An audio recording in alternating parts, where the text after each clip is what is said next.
इस बीच कांग्रेस के खेमे से एक और बड़ी खबर आ रही है। घोषणा पत्र तैयार करने से पहले कांग्रेस अब हर राज्य में लोगों से संवाद करेगी, यह जानकारी सामने निकल कर आ रही है। सूत्रों के मुताबिक भारत जोड़ो न्याय यात्रा के दौरान ही राहुल गांधी भी लोगों से संवाद करेंगे।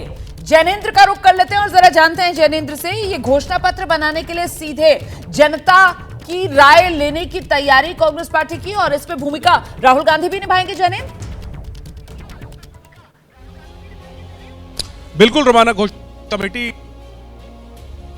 चिदम्बरम उसके प्रमुख हैं, उसकी 2 बैठकें हो चुकी हैं और जो रणनीति बनी है उसके मुताबिक देश भर में अलग अलग राज्यों में, बल्कि सभी राज्यों में घोषणा पत्र कमेटी के नेता जाएंगे, लोगों से संवाद करेंगे और उसका जो सबसे बड़ा हाईलाइट होगा वो ये कि न्याय यात्रा के दौरान राहुल गांधी गुवाहाटी और रांची में लोगों से संवाद करेंगे घोषणा पत्र के मद्देनजर। तो जहां एक तरफ लोगों से पूछकर कांग्रेस घोषणा पत्र तैयार करने जा रही है लोकसभा चुनाव का, हालांकि ये एक्सरसाइज अब हर पार्टी करती है, हर चुनाव में करती है, इसमें कोई बड़ी बात नहीं है। बड़ी बात यह है कि राहुल गांधी खुद भी लोगों के साथ जो रायशुमारी होगी उस प्रक्रिया में भाग लेंगे गुवाहाटी और रांची में, जैसा हमारे सूत्रों ने बताया है। जी आपका जैनेंद्र इस तमाम जानकारी के लिए। तो कुल मिलाकर अब घोषणा पत्र तैयारी करने के लिए कांग्रेस सीधे लोगों से संवाद करेगी, उनकी राय को घोषणा पत्र में जगह दी जाएगी, शामिल किया जाएगा। राहुल गांधी भी इसमें भूमिका निभाते हुए नजर आएंगे और ऐसे में यहां पॉलिटिकल शो में अब जिस मुद्दे को लेकर हम चर्चा आगे बढ़ाएंगे, जल्दी से जरा वो सवाल ले आइए टेलीविजन स्क्रीन पर। अब आपके सामने ये सवाल, सीट पर दूसरा राउंड शेयरिंग का क्या ग्राउंड,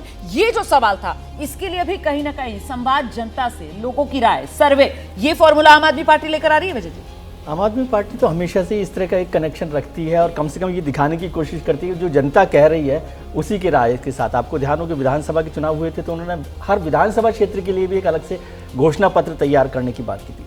सीट शेयरिंग में मुझे लगता है कि इन प्रिंसिपल, जो विनोद जी ने और अभय जी ने कहा, इन प्रिंसिपल ये तय हो गया कि भाई हमें साथ लेकर ही चलना है, साथ चुनाव लड़ना है और भारतीय जनता पार्टी के खिलाफ लड़ना है। तो ये एक इन प्रिंसिपल हो जाता है तो इसका मतलब होता है विनोद जी के हिसाब से कि गाड़ी चल दी। अब वो गाड़ी चलती है तो सीट 4 की होती है तो उसमें 5 भी बैठना होता है, कभी 4 भी बैठना होता है। दूसरा इन प्रिंसिपल ये तय हुआ जो इंडिया गठबंधन में कि 400 सीटों पर मोटे तौर पर वो सीट शेयरिंग करेंगे। तो 150 सीटें तो आप वो छोड़ दीजिए जिनके लिए हम लोग बहुत चिंता कर रहे हैं कि यहाँ क्या होगा, तो वो 150 सीटें वही वाली हैं जहाँ पर उनको लगता था कि ये सीट शेयरिंग नहीं होगी। अब दिल्ली में, पंजाब में, दिल्ली में तो मुझे लगता है आम आदमी पार्टी का समझौता हो ही जाएगा। पंजाब में समझौते को आप अंडरस्टैंडिंग के तौर पर देखिए कि उन दोनों पार्टीज में क्या अंडरस्टैंडिंग हो रही है कि कैसे हमें लड़ना है, वो भी समझौते का ही एक हिस्सा है, सीट शेयरिंग का हिस्सा है। गुजरात में मुझे लगता है सीट शेयरिंग में चेंज हो भले ही, लेकिन 1-2 सीट मिल जाएगी आम आदमी पार्टी को वहाँ पर। गोवा में मुश्किल है और हरियाणा का मुझे थोड़ा सा मुश्किल लगता है कि हरियाणा में कांग्रेस किस तरह से उनको देना चाहती है, नहीं देना चाहती है। वेस्ट बंगाल का आपने देख ही रखा कि वेस्ट बंगाल में भी 2 सीट 3 सीट कांग्रेस को मिल जाएगी। मुझे बहुत वो नहीं लगता, चाहे वो बातचीत किस तरह से चल रही है। तो इन प्रिंसिपल ये तय हो गया है। और अब मुझे इसमें नई बात लगी कि कांग्रेस का घोषणा पत्र क्या अलग से वो बना रहे हैं, इंडिया गठबंधन का घोषणा पत्र का कॉमन मिनिमम प्रोग्राम के साथ जा रहे हैं, ये सब भी होगा। और आपने कहा कि राहुल गांधी जी न्याय यात्रा में संवाद करेंगे, तो यात्रा तो होती संवाद के लिए। सही बात है। अब यदि उसमें भी वो संवाद नहीं करेंगे, कुछ मैनिफेस्टो को शायद ध्यान में रखकर, उसके स्ट्रक्चर को ध्यान में रखकर ये हो सकता। जल्दी से सर जी। देखिए, दिल्ली में कांग्रेस और आम आदमी पार्टी की तलखी लगभग काफी कम हो गई है, क्योंकि 3 बार से कांग्रेस हार चुकी है और जो 2013 में कांग्रेस हारने के बावजूद कांग्रेस ने समर्थन दिया था, 15 में बिल्कुल सरकार बनवाई थी। पंजाब में भी तलखी बरकरार है, संगठन के बीच में भी और कार्यकर्ताओं के बीच में भी, इसलिए पंजाब में ज्यादा फूक के कदम रखना। अच्छा,